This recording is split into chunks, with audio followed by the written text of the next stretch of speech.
Hello, I hope you're well. Thank you for clicking on this video and welcome to my channel Hannah Tay. I'm going to be reviewing Kitchen Princess, which is a Japanese manga. I have just read volume 2. I already have a review of volume 1 up on the channel, so I'll link that down below. So this was originally published in 2005 in Japan, and it's about a girl who she nearly drowned in a lake and died.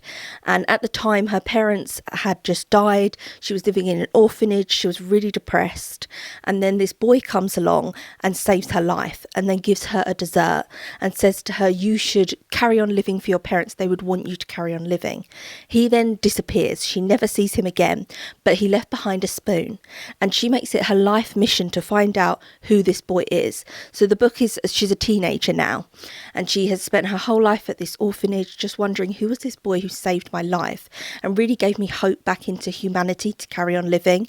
So all she has is this spoon, and the spoon belongs to a very famous school where children can only go to it if they have a special ability. So not like in a supernatural way, like someone would have to be very good at fashion or a very good model, like a talent. And her talent is cookery.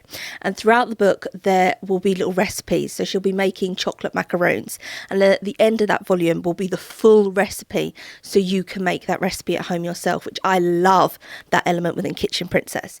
So in volume 1 we dealt with bullying. I did a whole review on it. I'll put it down below. Volume 2 gets really serious. I was not expecting it this serious because it's kind of like my comfort read. So in this volume we got a lot more serious. There was still the bullying she was dealing with, but also one of the girls had an eating disorder, so it goes into that. Volume 1 did seem a little bit more cozier, I think because they covered Christmas, and Christmas just always gives me a cozy vibe, whereas volume 2 felt a lot more serious because there was this girl battling this eating disorder. She's obviously still being, our main character is still being ostracized and bullied a bit. Also in the school there are 2 brothers, and the 2 brothers are like the popular brothers, and their parents kind of founded the school, and she's befriended the brothers, so she's trying to mend their relationship because they have a very odd relationship. They live together but they don't really like each other, so she's trying to bring some kind of joy into their life. She's just trying to make everything okay for everyone, and I just want everything to be okay with her. I'm just worried. And then at the same time she's trying to find her prince who gave her this spoon. The art style is stunning. The detail in the pictures is absolutely gorgeous. Throughout the manga as well there are so many cookery tips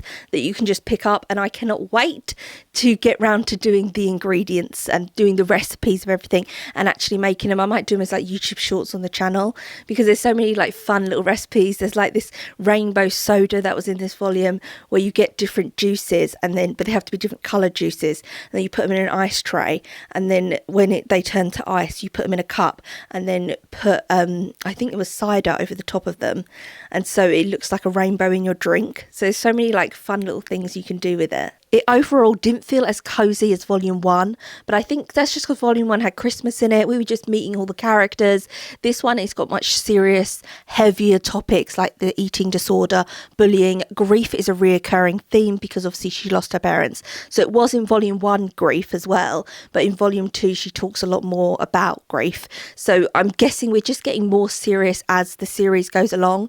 I really just love it. It's still a comfort read for me. It's still lovely.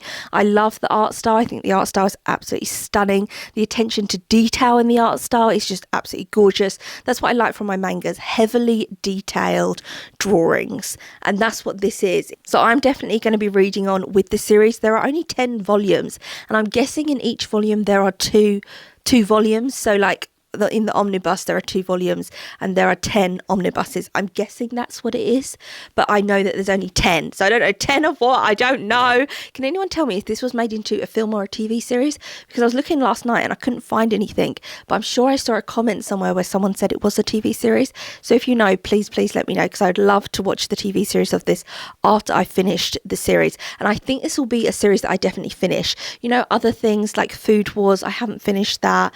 Yona of the Dawn, other mangas, Magus Ancient Bride, I didn't finish the whole series. I kind of lost interest at one of the volumes and then never carried it on from that point, because mangas in England are very expensive to buy, so I need to know that I'm going to really like it. But with Kitchen Princess, it's just such a lovely cozy read that if you're feeling a little bit stressed about different stuff and you just want something cozy and nice, it's perfect. But also has drama, has things going on, which now I'm realizing in volume 2 that it also has a very serious element within it, which you kind of know because of the grief of her parents.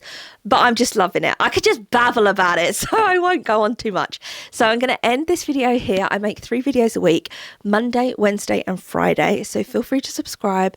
I'm going to end it here. Any other mangas that are like this? I don't really like fantasy mangas, so mangas that are set like in our time now, they don't have any kind of supernatural element and they're just cozy, nice mangas. They can have a romance if you want. This doesn't at the moment have any kind of romance, but they can have a romance if you want. Let me know, give me your suggestions. So I'm going to end this here and I'll see you again soon for another video.